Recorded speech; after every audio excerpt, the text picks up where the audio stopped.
Hi. ഞാൻ recent ആയിട്ടാണ് ഈ ഒരു ന്യൂസ് കാണുന്നത്. ഇതിൻ്റെ സത്യാവസ്ഥ എന്താണെന്ന് എനിക്കറിയത്തില്ല. പക്ഷേ ഇനി ഒരു പേഴ്സൺ റിയലായിട്ട് അയാൾക്ക് ഇങ്ങനൊരു ഇൻസിഡൻറ്റ് ഉണ്ടായി അതിന് റിയാക്ട് ചെയ്യുമ്പം ആ പേഴ്സൺ എത്രമാത്രം സൈബർ ബുള്ളിങ് ഇനി നേരിടേണ്ടി വരുമെന്നുള്ള കാര്യം ചിന്തിച്ചിട്ടുണ്ടോ?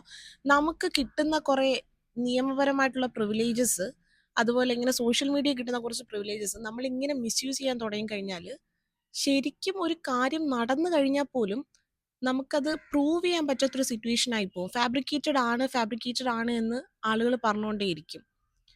അങ്ങനെ ഒരു സിറ്റുവേഷൻ വരാതിരിക്കട്ടെ. നമുക്കിതിൻ്റെ സത്യാവസ്ഥ എന്താണെന്ന് നോക്കാം.